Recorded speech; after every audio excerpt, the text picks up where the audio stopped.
অবস্থা জনগণ, আজকে আমরা হচ্ছে আইস স্কেটিং করতে যাব। আইস স্কেটিং আপনি করছেন কখনো? আমি আগে একবার করছিলাম, আজকে পুরো দ্বিতীয়বারের মতো আইস স্কেটিং করতে যাচ্ছি। দেখি কি হয় গিয়ে। এটা ববি সেন্ট্রাম বলে একটা জায়গা আছে পাটনা শহরের, ওখানে যেতে হয়। সো আমি এখন লেট, 3টা থেকে 5টা আমাদের টাইম আইস স্কেটিং করার, কিন্তু অলরেডি 3টা বাজতে 4 মিনিট বাকি। আমি মাত্র বাসা থেকে বেরোচ্ছি, অন্যরা ওয়েট করতেছে। So let's go let's go let's go let's go. আমরা লুজাঙ্কি পার্কের দিকে যাচ্ছি। যা লুজাঙ্কিতে নেমে 6 মিনিট হাঁটলেই ববি সেন্ট্রাম এবং চলে আসবে আমাদের আইস স্কেটিং জোন। আমি রোলার স্কেটিং করছি, আইস স্কেটিং একবার করছি। রোলার স্কেটিং এর আইস স্কেটিং এর যে পার্থক্যটা সেটা হচ্ছে, ধরেন আইস তো একটু পিচ্ছিল, কিন্তু আমাদের তো পিচ্ছিল পথ দিয়ে, বাংলাদেশি মানুষ হিসেবে আমাদের পিচ্ছিল পথ দিয়ে হাঁটার বিশাল অভিজ্ঞতা। দেখি এই পিচ্ছিল পথটা আমরা কিভাবে পাড়ি দিতে পারি। চলে আসছি আমরা ববি সেন্ট্রাম, এটা পেছনে, এটা ববি সেন্ট্রাম। তো এসে আমি যে বন্ধুদের জন্য তাড়াহুড়ো করে আসতেছিলাম, ওরাই এখন এসে পৌঁছে নেই, আমি আগে পৌঁছে গেছি। সো দেখতেছি এখানে মানুষজন ফুটবল খেলতেছে, তো একটু ওদের ফুটবল খেলা দেখি। গোল করে ফেলছে, ওয়াট আ গোল।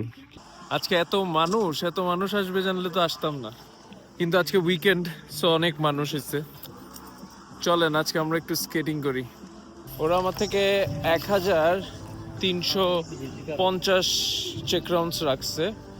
এখানের মধ্যে 120 চেক রাউন্ডস হচ্ছে এখানে এন্টার করার, 140 চেক রাউন্ডস হচ্ছে ওদের থেকে আমি একটা শু নিব আইস স্কেটিং এর জন্য ওইটার, আর 40 চেক রাউন্ডস হচ্ছে আমার একটা বন্ধু আছে, সে স্কেটিং করবে না, সে জাস্ট বাইরে থেকে দেখবে।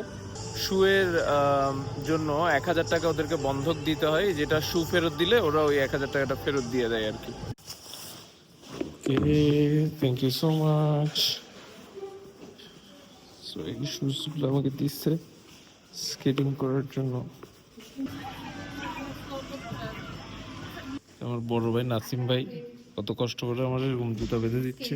থ্যাংক ইউ নাসিম ভাই।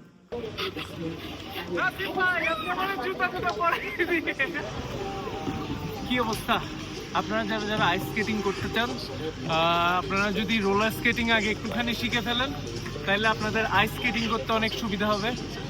আর আমি ওরকম আইস স্কেটিং করি নাই, কিন্তু আইস স্কেটিং একটু slippery, a bit different than roller skating.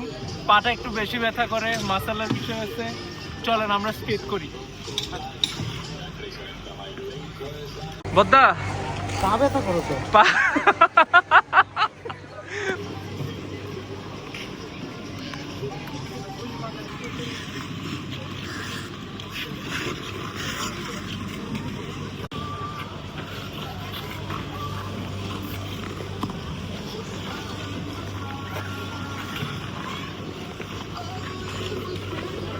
যেটা বলতে চাচ্ছিলাম সেটা হচ্ছে, আপনি যদি মানসিকভাবে আর একটু ভালো থাকতে চান, সুস্থ থাকতে চান, শারীরিকভাবে হেলদি থাকতে চান, ফিট থাকতে চান, তাহলে যে কোনো ধরনের একটা স্পোর্টস আপনি করেন যেটা আপনাকে মানসিকভাবেও ভালো রাখবে, শারীরিকভাবেও ভালো রাখবে, আপনাকে ফিট রাখবে।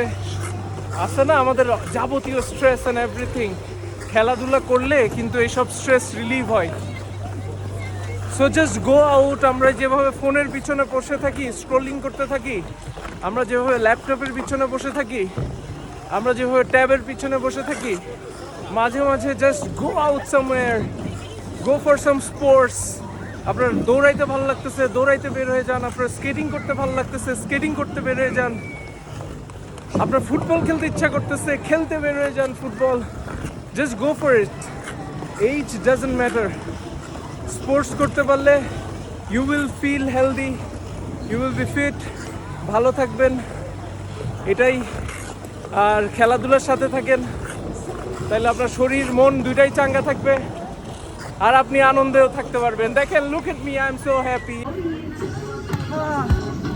টায়ার্ড হয়ে গেছি, টায়ার্ড। ডান, আজকের মতো আমরা স্কেটিং করে ফেলছি।